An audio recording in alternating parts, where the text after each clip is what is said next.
Say welcome live at brand new adventures into reality.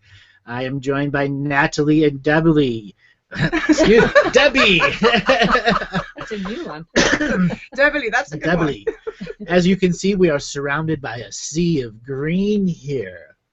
Green because maybe the Patriots won. Ha ha ha. So before me is the preliminary results for our remote viewing special show we did this last Sunday. But before we get into that, Debbie and Nat, I'd like to ask both of you about your experiences with that show that we had. With the remote viewing part of it? Yeah.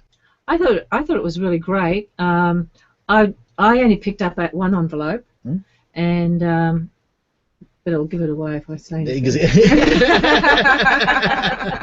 But what was your experience like? Did you find it really hard to cut through everything that was going on? Did you find that it was hard to hit your target, that there was a lot of interference as you were going to hit your target? Not with the one card was very easy. As soon as you were holding both of them up is when I got it. Okay. Actually, instead of just the one and the one. Mm-hmm. When you're holding both of them up, all of a sudden I just got a really clear picture of one. Mm-hmm. And then I just let that go, and I just thought, and I looked at the other card, but I just got a blank. So because I don't know whether it was because there was so much else going on. Right. Yeah. And that's your experience? Well, for me, it was a little bit different because I knew we were hosting the show. I knew that you couldn't look at the results because I knew people would try to read the results through you. So basically, and I made these two cards. I put everything in these cards. So the only thing that I could do on my behalf for the show was to then endeavor to see what I hadn't put in the cards, which would be the game. I woke up that morning thinking, I should look at it, and I got a whole stream of information, and I then discussed the stream of information with Andrew because the email said we needed to do it in 10 words, describe in 10 words. So I explained to him that there was a lot of interference on these final scores, that I saw timelines, and timelines were jumping. There was something really major happening on the timeline. So because I couldn't place the scores so clearly, I went to see the energy in the game and behind the scores to then find out, because I knew for a fact that the Packers would win. That was clear to me. I wanted to get the score. Patriots. The Patriots. Still on that other timeline. That is so interesting. Sorry. And a Patriots. lot of other people I've spoken to that also tried to get the score of the game, got Patriots and Packers mixed up from the year before. Yeah. Oh, were they in the final the year before? Oh, I had no idea. So what I did is there was all the playoff game. Right. There was all this confusion. So I actually went then a little bit earlier to a couple of minutes before the game would end, in whatever frequency that would be. And I saw some really interesting things, but I don't know much about football, so I thought it was kind of like hockey. I thought when people fight, it would be normal. But I stated there would be a great calamity. There would be some really strange happenings with the score. Right at the end. Right at the end. The interview of the guy, he actually said, I had a vision. Yes, and I can't explain it. He actually said, I had a vision. I just can't explain it. I had a vision. And that's basically from the energies I stated to Andrew. There's going to be a calamity. There's going to be some really big discrepancies right at the end of the game. There are timeline incursions with the score. I can't see the score, but I do know that the Patriots are going to win. That I do know, but it's going to be a huge calamity, and it's going to be something so odd and something so unseen or unheard of in football. And I heard that when people fight in football, that's really rare. At those level games. And that it was like 1 yard or something. There was like 1 yard, and then the Seattle and the Seahawks would have won. So I don't really follow football that much. So when I explained what I was seeing, and then I was shown the game after the fact, and then those 10 words that I used to explain it, I was like, wow, that makes so much sense to me. So it was a tough remote view, guys. It was really tough. It was. I must add something quickly. When I was remote viewing on the game, I just looked at the scoreboard for the end, and the numbers kept jumping on one score. I didn't get the numbers right, but I got 21, 26 or 27, and it kept jumping in between, and I thought there's going to be something that's just going to be almost, it's either going to change really quickly, Yeah. drastically. It was Yeah. wasn't set. Hmm. So it was really interesting. Something I want to add. The last time we had the Super Bowl show, I was asked if those scores are set in stone, and the answer I said was yes. There is a way to view what sports are in this modern day. It was a way for the system to say you can still be in war energy, but not die every day. And to create these great games, which were changed from the gladiatorial games. Instead of the Christian getting it by the tiger at the end, you have two teams that are vying for a game at the end for the glory of their local area. That is a balance of individual karma of each members in the team, each person in the league, as well as all the millions of people that are watching. That is a balance of karma where people would never be energetically entangled before. They are rooting for a common cause added to their belief system, their hopes, their dreams. How many people dream of the footballs, dream of being sports athletes? All of that is added to that great creation. And when it comes to the end of the season, it is balancing the energy, the sacred geometry energy of one area to another. So when I say the score is set, that's set. But who wins is all depend on the transfers of energy between all of the interactive people in the Super Bowl that were in the millions, spread throughout the countries. Right. So when people are trying to view who wins, your belief system is influencing those numbers that are changing, as well as you are seeing at the very last second ancestors from one side and ancestors from another side who understand remedy and resolve come together and say, I have an equation that balances all this if this person throws a pass instead of runs it on that last down, which will greatly break up what? The predictability of the game. So that's what I was actually seeing when I was asking for the direct score, and I was seeing the jumps. That's the calamity I was seeing between that. It was just insane. I mean, it was. Is that normal? Was this Super Bowl a normal Super Bowl? Not at all. It was mired in controversy before it even came with Deflategate, where the Patriots players were accused of deflating their ball during a wet game. That's right. And if you have a ball that's slightly more deflated than the other team, you can grip it better. In a game where it's raining, and that ball, that one pass can determine if you are winning or not. So there was a lot of controversy already. I mean, everything seems so misty. I'm hoping, guys, though, with the other two remote views that we placed here in the envelopes, which we'll be unveiling soon. I know you can't wait. That, you know, hopefully it should be a little bit easier for you to have made a target of these and to have seen what the equations were showing you. So do you wanna? In just a second, I want to add something else here. There are different ways of trying to get a remote view. As we were saying, we didn't want people to get it through me. Okay, because there are people that don't use the remote view skill and may just try a mind reading skill or some other form of clairsentience, clairaudience, or clairvoyance to see what's going into these before they're even going in. That is a different process. So by giving you choices here, and there was only two people that knew the choices before they went into the envelopes, I had to make sure that, how do I describe this?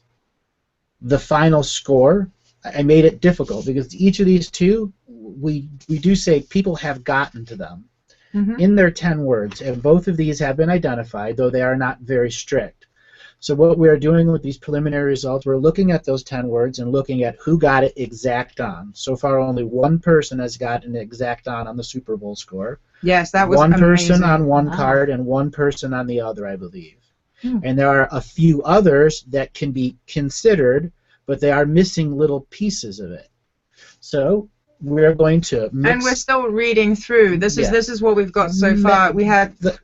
It was an amazing result, guys. So many of you wrote in, and we're still going through all the results because all of the words have to be read, again individually, first by the people helping Andrew with all of this, and then Andrew goes through it again one more time to make sure that nothing's been missed. So number one. I can't believe you're still doing that. For all those that are the counting count fans, number one. The envelope, please. And the winner goes to planet Earth with the moon in the background. Make that a little bit closer. We are going to be placing this up on the website come on Friday for all of those people who are not going to be watching this live and didn't want to be spoiled. The Earth with the very simple northern hemisphere of the United States and South America with the moon. Somebody did get that one. And now number 2. This one is a little bit more difficult, but somebody did get this. A sailboat on the water. My mother got that one. Yep. Oh, She got awesome. them both. She got them both. That's right, Telling she me about them did. yesterday, Yeah. what she remote viewed. Yeah. See? She's got People some both. do get it. It is not that hard. Now, when it comes to going more and more and more, we are going to have more scenarios where you can do it, where we won't limit you to 10 words. We're limiting you at 10 words in the beginning, so you understand you have to be refined with your final, not a guess, but actual knowingness. And when you come to something that you're like, man, it was a star or something, you were close. But like in an AM radio, you're just tuning in and you're hearing 2 different stations at once.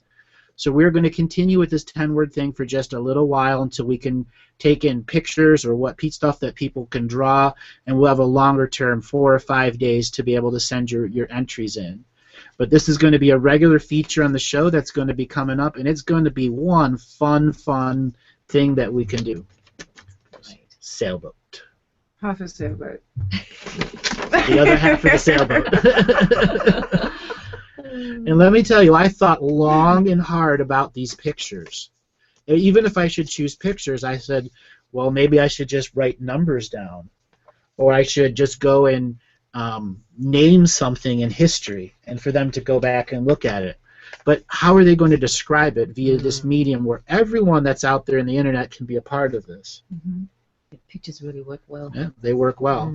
And now, the planet Earth. Okay? What if I had done Mars? How many people would have gotten Mars? Because their refinement in that little AM radio would have recognized red instead of blue. Or their mind would have filled in something else of the way the shapes of the surface of the planet works.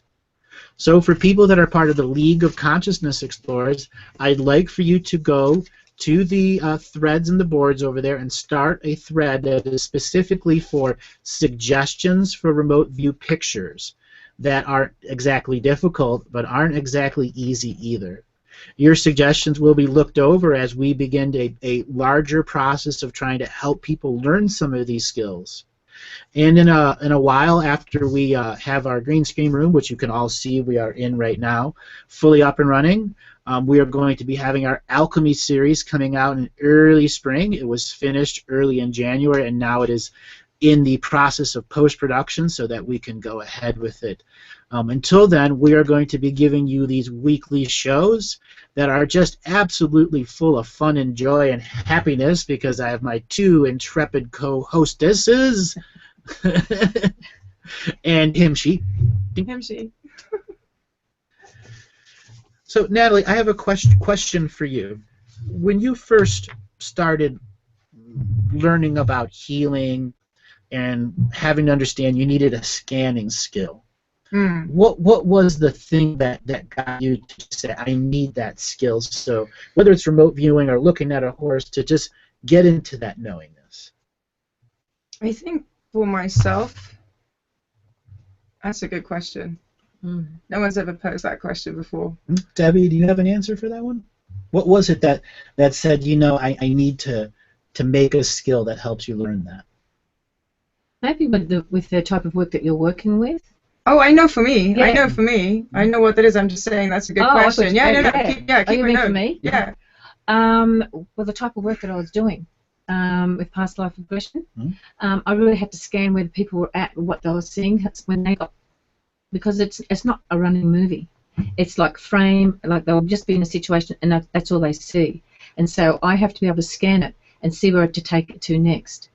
And sometimes it's an age, or I just ask them to take the high self to take you to the next event, or the most appropriate next event. And sometimes that can jump years. Or whole generations. Yes. Thousands of years. Yes. So yeah, you're working at the architecture level of the personality and how the information is stored. Yeah. Right. For me, it was basically how I grew up. I was always very in tune to the animals. And so when I started to feel something empathically, I just knew things weren't right. I automatically started to scan so that I could find whatever it was, so that I could understand what it was. And if I could connect with it, with that scanning, as soon as I was scanning it, the interesting thing was I knew how to equalize it so that I could eradicate this pain that I was feeling from and through this other being, because I through the had empathy to. skill. Yeah. So That had refined. yes, and that was it's just, you know, growing up in South Africa, you're very much in nature there, and there's a lot of turbulence there, and there are just skills as a child you just pick up because it's emanating from so many people, whether they feel they're in danger or the animals are getting threatened. It was just something, I think, of the frequencies that came from that special place as well that helped me a lot. And then later on, when I was working with other entities and other beings, I realized that if I used the scanning skills, I could actually then see before things happened how I could enter that arena in a way that would make it gentle, just gentle in whatever it was. Because I know for you guys out there that are really empathic, you feel it all, and sometimes, you know, sometimes when you're growing up with this and you're getting more and more into that, your system starts to gain other skills and get other skills so that you're able still to remain and keep this DNA technology skin suit in some form of equilibrium, because when you're in survival you can't regenerate or grow or expand. So I think it was more in the end so that I could just be in a space of comfort, that I could survive. So these skills came through many aspects, but it was really through, I think, where I was living at the time and the animals, and being able to feel that so clearly. There wasn't so much white noise. And that skill I just took forward and then realized more and more and more how it could benefit everybody around me as well as myself, then going to enter into that arena. I mean, I know you do that too. I know absolutely, yeah.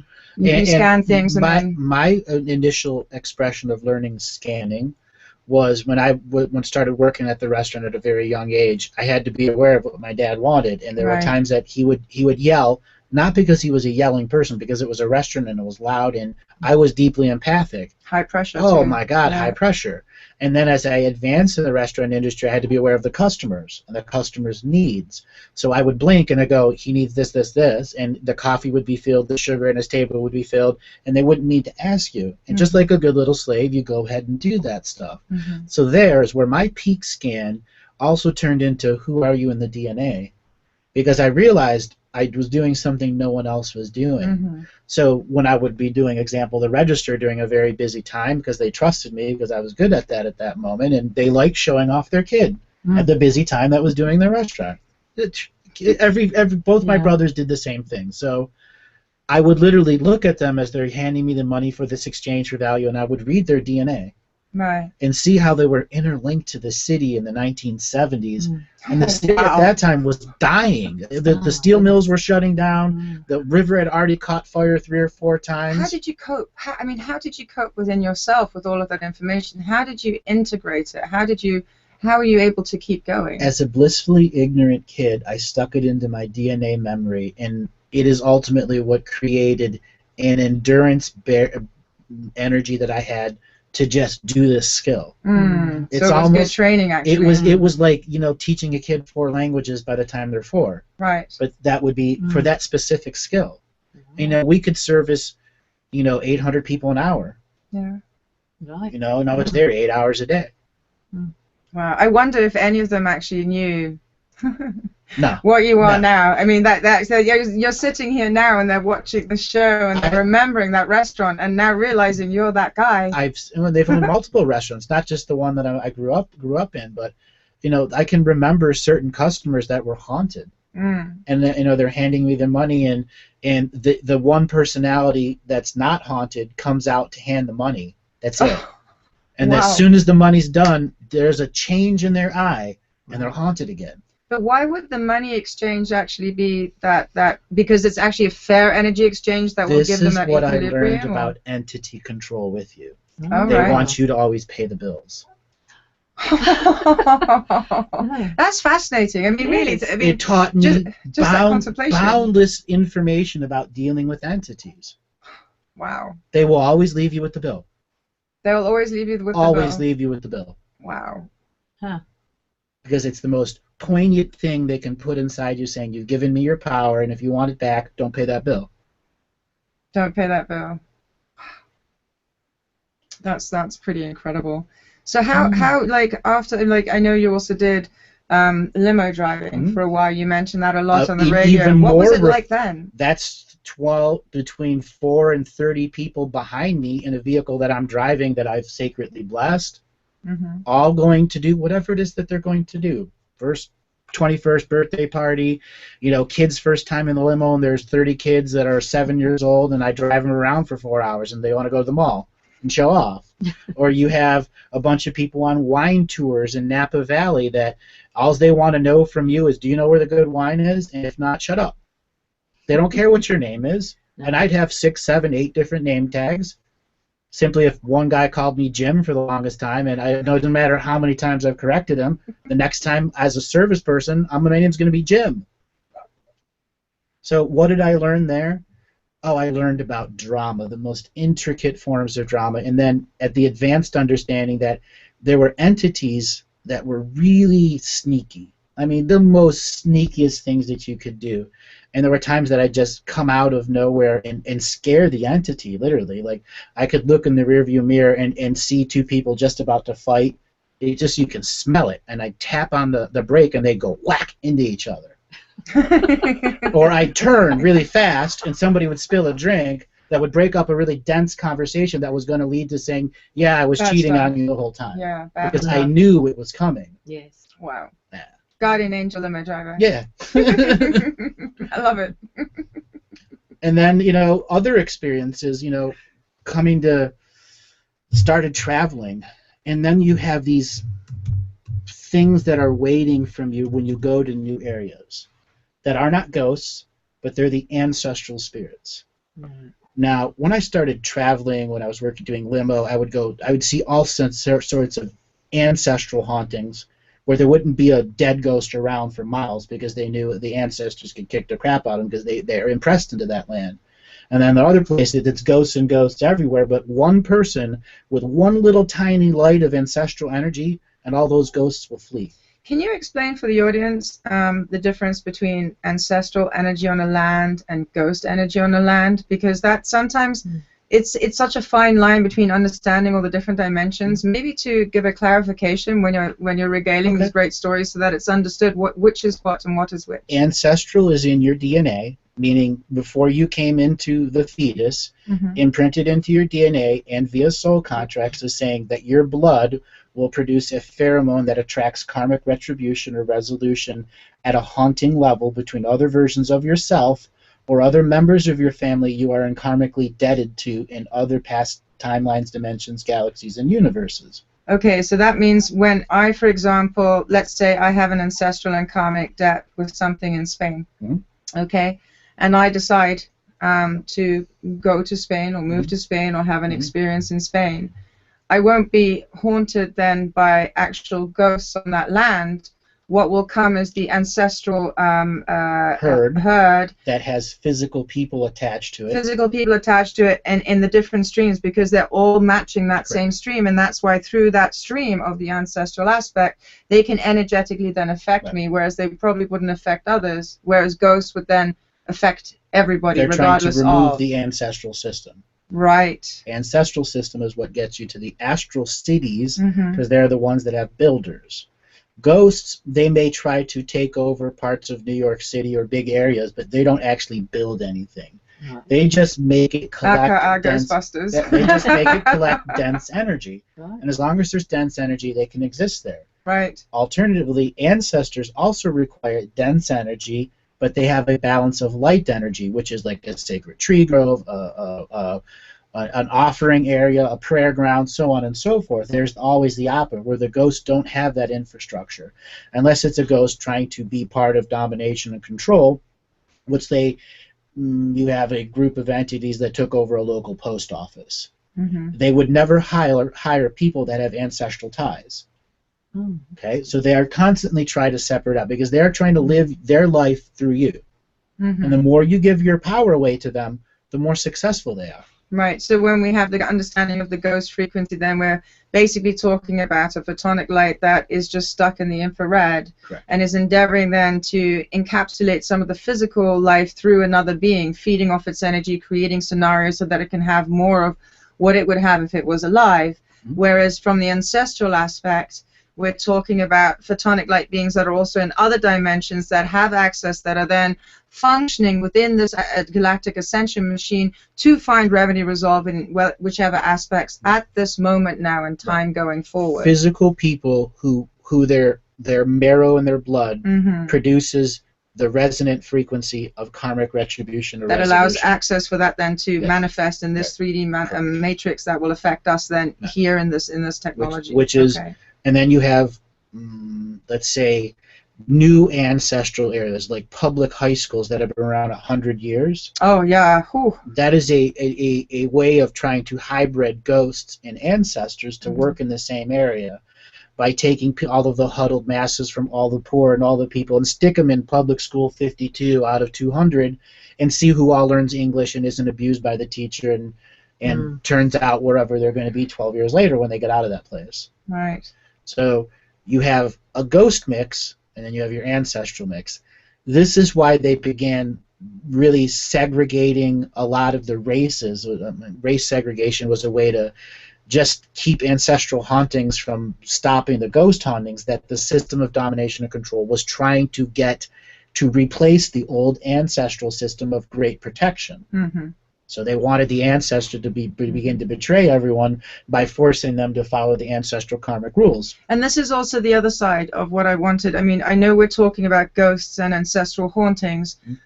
Just to be really, really clear, if that's for karmic resolution and so forth, that's what's accumulating. But know this, that your ancestral heritage can also be your greatest guardian. Correct, absolutely. This is really, really, really important. There are places, it's two-sided, so there are places... Ghosts are not two-sided, they're one-sided. They're only one, selfish. yeah.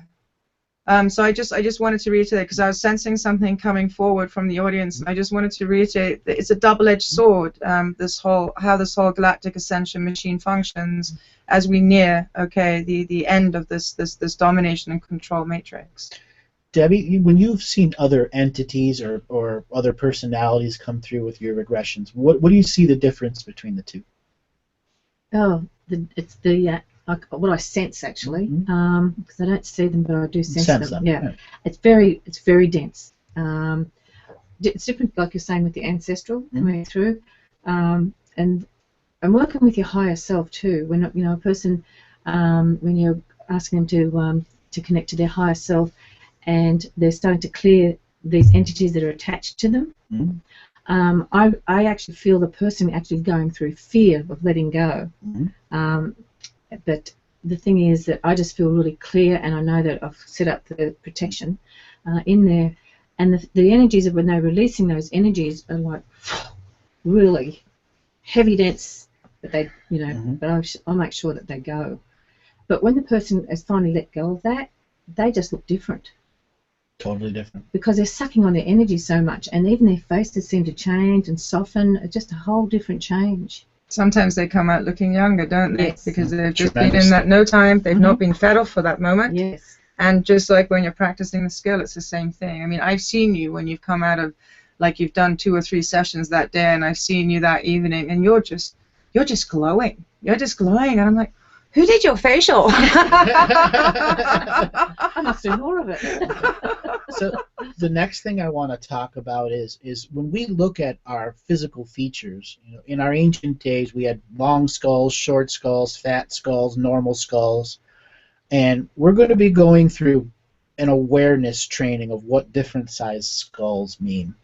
In the Dragon series, I talked about how Long Skull, within hours, had reclaimed the planet as many multiple dimensions and times because it could perceive fraud time and create remedy and resolve in its own DNA in that fraction moment without having to engage the architecture of the planet.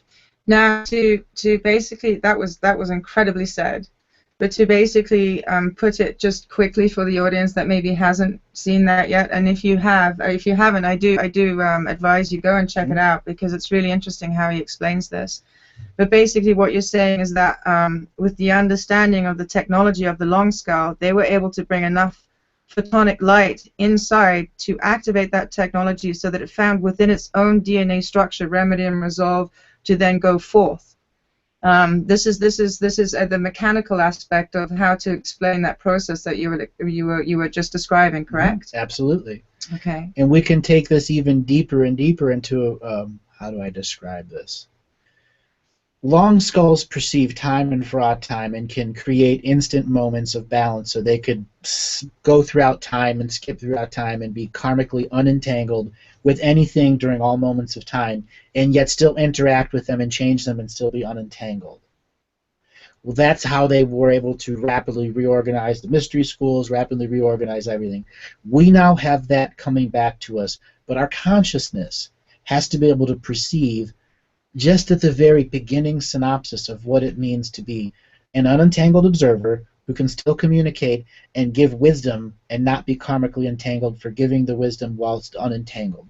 And that's why it happened with the long skulls in a moment, because they understood what fraud time was, and they understood that when you're looking at the events that are happening, that time is basically merely used as a coordinate. Correct. So they were able to disentangle themselves on those dimensions and aspects of the fraud time and the reality therefore, and they were able to, in that moment, go to all of those places simultaneously and get that resolution. All to zero. All to zero in an instant.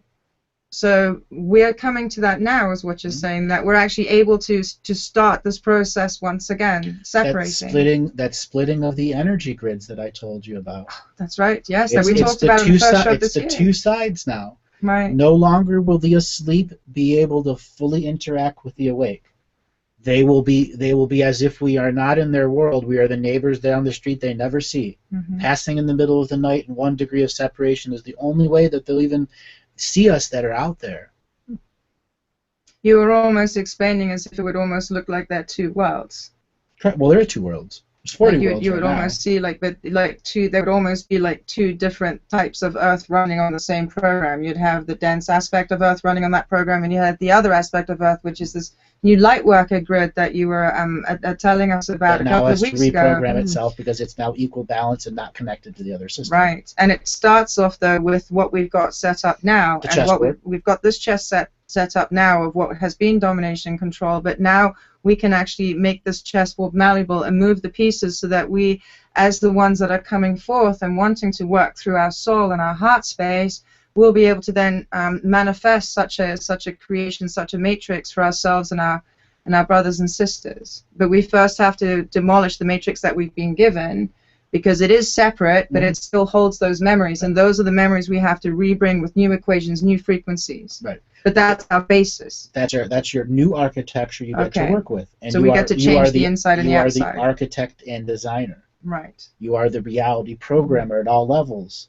So really it's up to you, and you can't pretend now with words, because really what you are, you're going to emanate, and that's the reality you're going to have around you then, and people will be able to see it more and more clear. Is that? Mm-hmm. More and more clear to the... I was actually struggling with a word to try to describe it. Yes. Yeah. And I as people know, I choose to be a wordsmith because I know at some point in time, and fraud time, there's going to be words in a soliloquy, maybe 3 words linked together. It may be 1 word, and 2 sentences later there are 4 more words that trigger. And those triggers are to create an energetic awareness of more truth. It isn't actually about what's being said. There is a layer of super high frequency that the body at the DNA level and the soul level recognizes as the spark connection to the Akashic record. And all throughout my conversation, this is here. It is naturally radiating through me, just like a candle flickers up and down, just as the seas ebb and flow. When we are connected to the Akashic record, in this fraud time like that, that is the waves of information that are constantly coming at you. And how we perceive this information, download this information, and do something about it. I know there's a lot of people out there that once they hear the information, go, well, what do you do? Well, what you do is you add it to your total awareness. And from there, you can determine, do I need to clear out myself toxicity-wise, ancestrally-wise, or are there ghosts around me? Those are 3 great options to begin to understand where I'm at in this world. One of my big symbols here is the astrolab, so you know where you are in the fraud space-time. Once you know where you are in the fraud space-time, and you know what you need to do clear, your path is your own predictable way of finding healing, finding truth, finding joy, finding happiness, finding something that defines you more than the information being sent at you from this reality saying conform, slave. Indeed. Indeed. I agree. No one is a slave here. It's a word created by false gods that has been impregnated into our belief system for millions and millions of years. And that's basically what we're really fighting here, is these fake belief systems that have been impregnated. And we do know now that 80% of our DNA is memory. And these things have been done so subtly, so finely, so succinctly. But as everything now comes to light, as our hearts and our souls start to see again, and our brains start to be emanating with our true photonic light, and not something run by white noise and impressions from propaganda. I think now, I mean, we see it all around us right now, the separation. We see people showing their true traits, even though they seemed all love and light. They're showing their true traits as the separation becomes. I mean, a fight in a Super Bowl game, that's insane. That's unheard of. I mean, and these people amongst themselves fighting, where normally they would be in peace, but then sometimes you see in groups there are always those that were part of those groups that always made, as Andrew said, everybody else pay.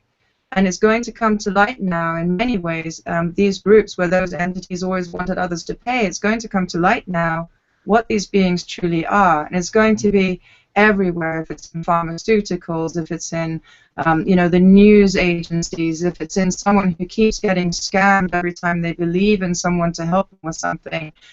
These entities that are taking advantage of the innocent and the ones who truly believe, they will start to be uncovered. The spiders are starting to come out of the closet, and we can whack them one by one every time. And we can use spray. Oh, that's right, and spray. And of course, spiritual force of equity, for each spider. Control. But yeah, so that the balance can be made, so that there's no more feeding of the innocents. I've noticed ever since the 2012 with the shift in the change in the energy, it's stronger now than it was then. Hidden agendas can't be hidden anymore. When you're dealing with people and they're saying one thing, you can actually see through them now. Oh, yeah. Nothing can be hidden anymore, and I think that's why the different aspects of government agencies are being exposed. Everything is starting to become to the light and become exposed, and this is the time that we're going through. And I think the beauty is also, because everything is becoming more malleable, the true understandings of what people are actually observing, it's almost like veils are kind of being lifting off in understandings, and with those new understandings, the eyes are starting to see maybe what was the obvious unobvious to a person who is at that level, but for them it's a whole new thing. Yeah. And they're like, well, hang on a second, you just did this, or you just said that, and then they start to see the passive aggressiveness of some people, or the passive domination of some people, or how this person is kind of always keeping you along, but then you realize that they're not truly your friend. You somehow had that impression. Petty tyranny. Petty tyranny. I mean, all these different things will start to come out, and you're seeing this in companies as well. Yes. Between salespeople and executives who fight for different accounts, and banking's a tough one. The investment banking world, oh my God, it's catastrophic right now. And those guys that were really trying to do something good, and those guys who were just in there for the money, wow, they're really suffering. Oh. They're the ones left holding the bill. They're the ones, yep. They're the ones left holding the bill when this whole thing collapses. Really. Yeah, it's really. Yeah. The whole industry is left holding the bill. That's right. That's right. And industry is, I don't want to use the word necessary evil. In our matrix, it is the best that we have. Yes. It is a kleptocracy, and it steals from self, but I will say that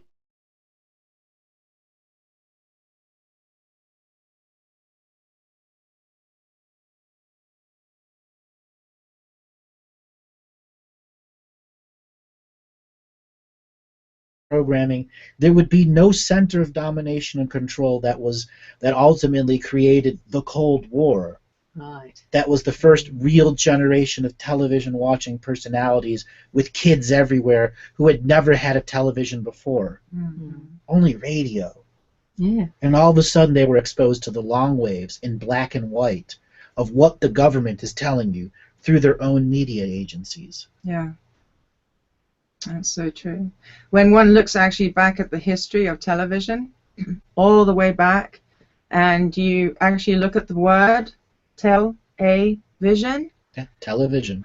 a lot of these things start to become the obvious unobvious. You know, it's right in your face, but we've always known it as television. We've always been told we should go to the doctor when we're sick. Well, there's a really big difference between a doctor trained by a pharmaceutical company and a healer. Oh, gigantic difference. So, you know, there are great doctors out there, don't get me wrong, but they are having a really hard time being able to practice healing. And that's the difference there. And I know some really good doctors out there, and I tell you what these guys have to go through, not to have to use what is being prescribed by whichever association they are practicing with, is quite the thing. I know a real example for that too. There's a woman doctor, and she's got, you know, she's won different awards and everything for all the studies in biology, and she's a leader in her field. And she could see that a lot of the medical pharmaceutical pills weren't helping her patients. So she was, you know, so she did some major research into just the normal health field, and so she recommended certain products. Well, she got put in by one of the drug reps because she wasn't meeting her quota of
There we go. Yay, yay, yay, yay, yay, yay, yay. Alrighty, everyone. Hang in there. Everyone, we guess- made it back. Oops, we got censored. Huh? We got They censored, exactly. Clip. They didn't want to hear nothing about Mr. Pharmacopoeia industry. Yeah. But I tell you what, we do have some great questions. Shall we get on to these Sure, questions let's get on to here? the questions. Okay, when using binaural audio to meditate, what state would be best for remote viewing? Delta? Theta? Which one would you Theta, recommend? and I would not use binaural beats to aid you in remote viewing. Binaural beats have a really nefarious process to them. Come close. Are you familiar with binaural beats? Yes. Oh, yes, I am. Okay. I'd say be very, very aware of what binaural beats you are acquiring and listening to. Be very, very aware. It's a double-edged sword. It's something that's trying to recreate heart space. Yes. Oh, okay. It's the dual frequency of the fetus in the womb that has its own heart beating with also the heartbeat of the mother. And that can confuse you into parts of your DNA awareness that you may not fully understand. So I don't recommend binaural beats. Biofeedback, sure. You can use biofeedback to warm your hands so that when you go to draw the experience or warm your throat or your whole body so that when you speak the experience there's a layer of truth to it. All sorts of other methods other than binaural beats. People that like to use the theta wave entrainment, it's okay. Yeah. But Also you should tuning be forks. tuning forks. They've got the Right. different tuning forks, those frequencies that you can just tap that Okay. and then tune into that frequency as well. That helps you to get into that state. When the cassette recorder, mobile cassette recorder, made it into our world is where people became part-time shamans. Mm-hmm. Okay, you can't be a part-time shaman and use that one tape to your only meditation. You have to be able to create your own. If you use that over and over again, it's like a person using a crutch that never needs it.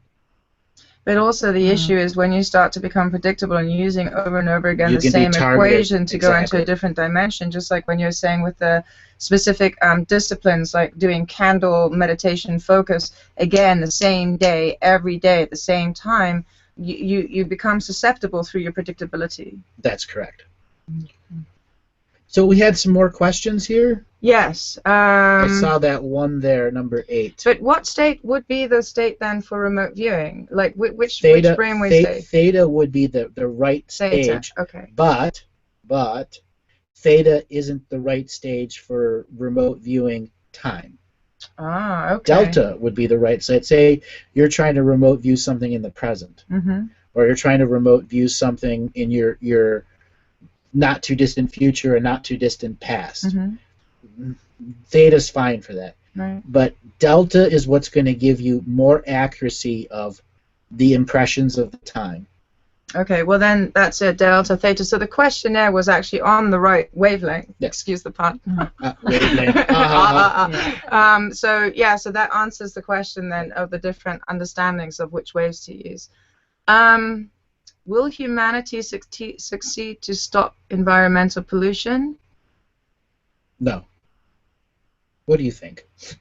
You mean in the future? No, it's all going to be an industrial waste, and no one's going to survive. Sorry, there was no point of ever being a light worker. Yeah. I'm sorry, I we don't. beat everything, Right. but we don't beat it through victory. We beat it through awareness. This is a question that's been asked before. Okay, how do we recognize the presence of an entity in a person/client, and how do we get it to leave? I think you were really good at explaining that on your aspects. You shared how you get those beings and entities to leave. Mhm. How could one do it, though? I mean, so this is a good question because I know with Andrew sometimes when he says to people, hey, you know, you've got stuff hanging around, sometimes these people get genuinely frightened. So the question is, how much do you actually advise the person themselves that will get them into more of a state so that the entity can actually feed off it, and how much can you actually take care of with the person or session that you're dealing with on another level, Andrew? I mean, what would you suggest? Well, when it comes to as a person who's servicing a client, You have to ask yourself the nature, and did the entity sign that thing? And is it the person that's paying the bill? Is it the entity getting the past life regression or the reading out of you? Is it the entity that's getting the money that's going to spend it and you're going to be left with the bill? I've got an answer also, just from my experience working with people who've got entities attached to them. The entity attaches to a person basically through a negative emotion that they're hanging on to, either from a previous lifetime or this lifetime. When you come through, and I do regression with people, regardless whether it's, you know, which lifetime it is, it could be this lifetime, pre-birth, whatever. Once we clear the emotion, there's nothing for that entity to hang on to.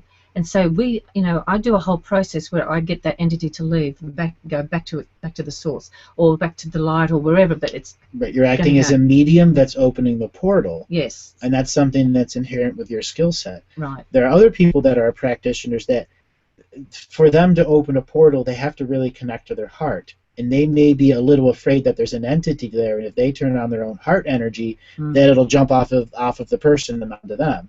Right, I don't have that fear. So you don't have that fear because you have the closed circuit RH negative DNA blood, right. Which is it's just inherent in you. You know that they can't jump into your portal unless you allow them in there. That's true. I never thought of it that way. That's amazing. I mean, actually, that's right, because every time I've seen you go in there and take care of some stuff, I mean, you've just been like the powerhouse, and I'm like, wow, this is something really big, and she's just going in there, and I'm just sitting there going, okay, I think I'm going to sit and watch this one. Yeah, it's very powerful. Yeah, no, it's great. Question 8. I have a good question. Yes, I know, I've seen that. In the last show, A.B. described the mechanics of him viewing himself and the audience in future shows. What can we as an audience do to increase our total potential for the show? Wow, thank you for that question. Really. Wow, I've been waiting beautiful. for someone to get that. Now, I've described what it's like for me to tune into the shows many times, many different iterations of that conversation, and this one stuck. So what can an audience do to raise their total potential? Well, first of all, the more people that are listening, the more chances for 200 potentials instead of 1 potential or 10 potentials from going up. So spreading the show to people that are like-minded to you, that you know that you don't have to invest hours of, you have to watch the show. Because if you have to spend hours, you're losing everything that you're getting from this show. If it doesn't grab them right away, they're not in that frequency. And this is that bifurcation point where the sleepers go the sleeper way, the awakened go the awakened way. Why? It's just the separation of densities. It's the next layer of what's going on. You got to use the word bifurcation point. I've been waiting to slip that in. I know, I heard it. And then, okay, so for the audience, perhaps looking up the word bifurcation, Andrew has been endeavoring to describe what he's seeing in the separation and the understanding of what that separation actually means, because there will still be a membrane in between where one can still interact with the other and still be present with the other, but it actually is a full separation of the structures and with the membrane in between. And the only word we could find, or he could find right now, with the social conscious understanding of what that would mean now, was the word bifurcation. 2 separate places. Yeah. So I hope that helps explain a little bit more Think what of we're if you have talking about. perforated paper, and you start tearing it and tearing it and tearing it. Right. And this is why I'm describing that separation, where those at the beginning of the tear that are the farthest apart are what? The consciousness explorers that are willing to either fully accept domination and control on that side, or to fully accept their own spiritual sovereignty, and then begin co-creating with the architecture there to remove domination and control from that other side, because it's still imprinted on the other side. Domination and control can't act on that side. We must begin to remove it through that spiritual process, as well as the physical process of helping more people to find awareness. So that question was, what can they do to raise your own potential? There's lots of things you can do. The Q&A section is a way for adding more potential, but you can come to each show with a statement to the oral energies of what the oral historian is doing at the moment. and you can say, hey, give us the show, raise the potential. We ask that all beings in presence here be in union and communion so that the message can reach the furthest. That's another acknowledged way. Mm-hmm. Learning the material's language, the linguistics behind it. I can't tell you how many times I've described 1 degree of separation masterfully. And some people get it on this one, some people get it on the other one.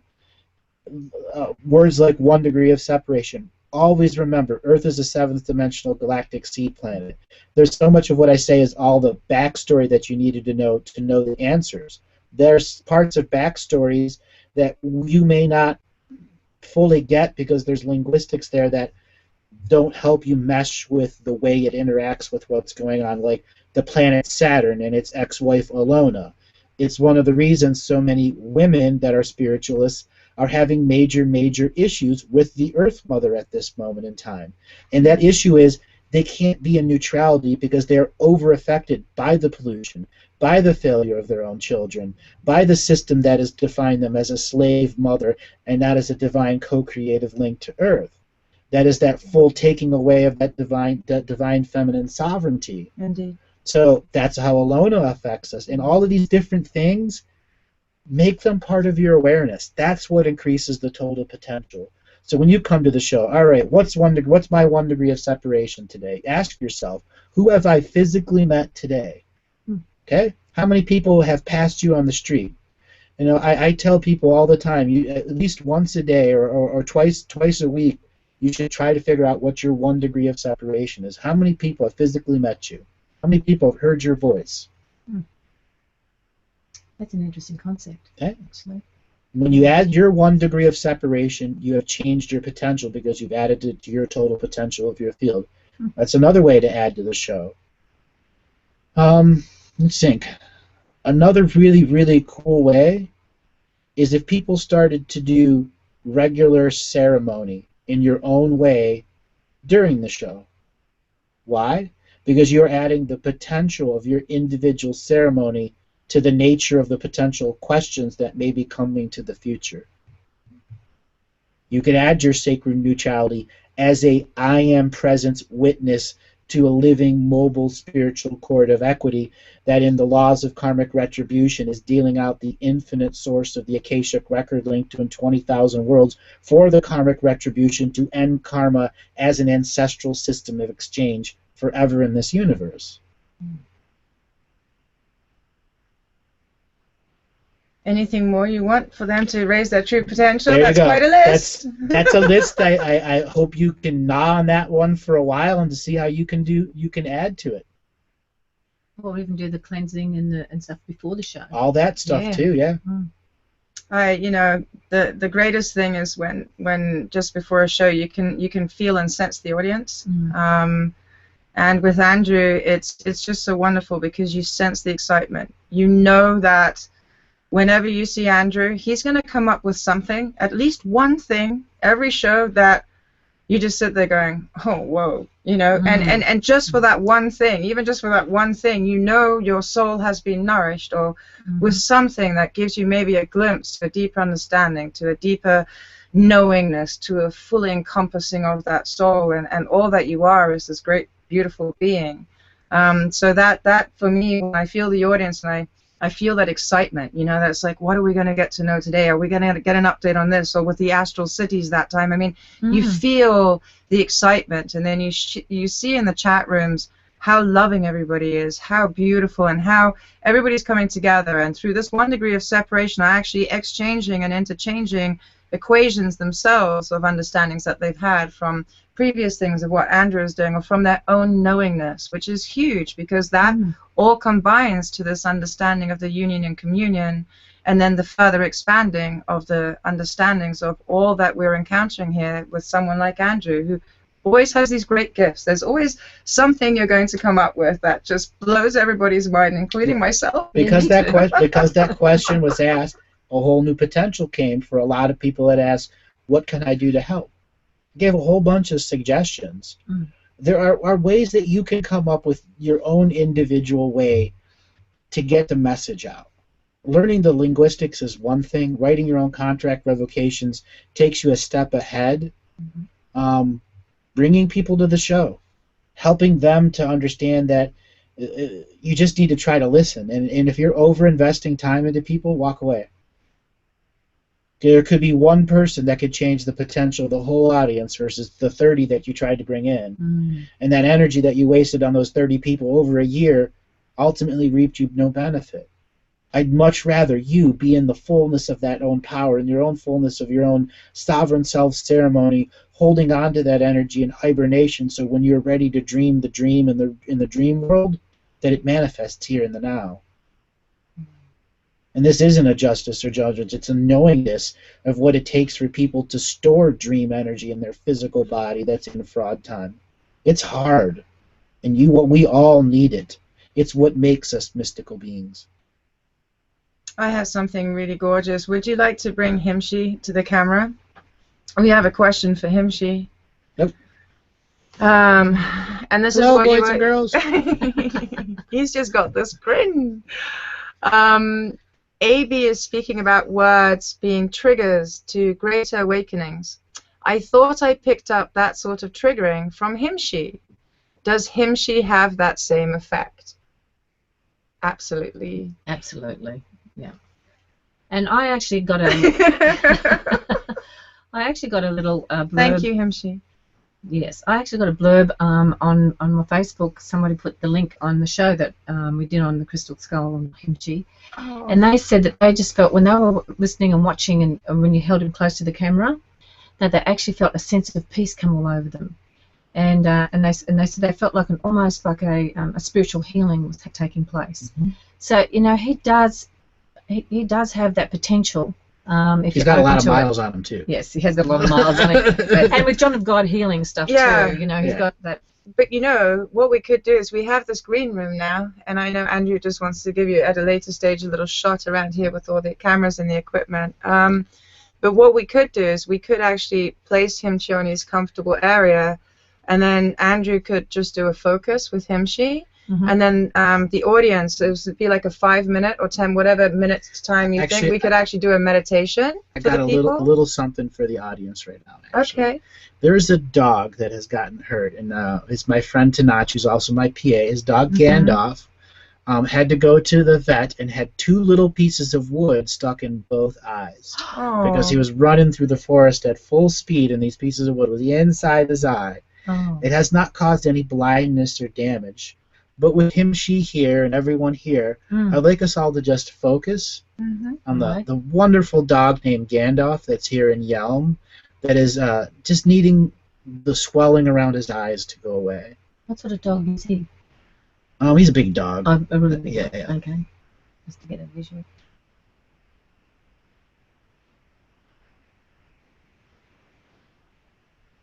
Just let the stress go away from your eyes.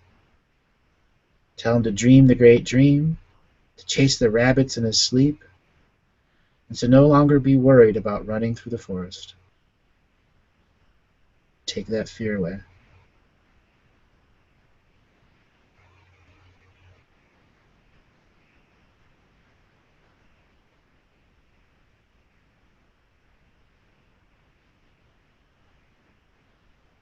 And beautiful. Yeah.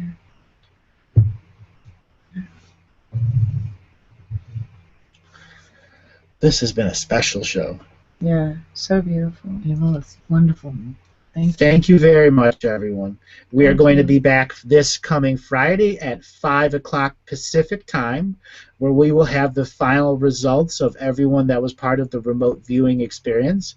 And then we may just have this green screen room here up and running. So real quick. I'm going to get you all an understanding of the technology that's involved here. This is our TriCaster and TriCaster screen. And this is our remote cameras. That is a remote camera. And that is our field camera. And that's all our wires down there and all of our other desks and stuff. And this is a green screen room. Totally a green screen room. And all of this means we are going to be able to do everything that they do in the newsrooms and more. So as promised, everyone, it is coming. It has been one heck of a thing to try to set it all up in a matter of 30 days or less, actually. But we will no longer be operating on 1020p webcams from random places across the United States. We are going to be from the Galactic Throne Room. Flush. That's going to be wonderful. Oh, you guys, you're awesome. Thank you so much. All right, everyone. Take it easy, and you all have a good day, and we'll see you this coming Friday at 5 o'clock Pacific. Namaste. Namaste. Namaste.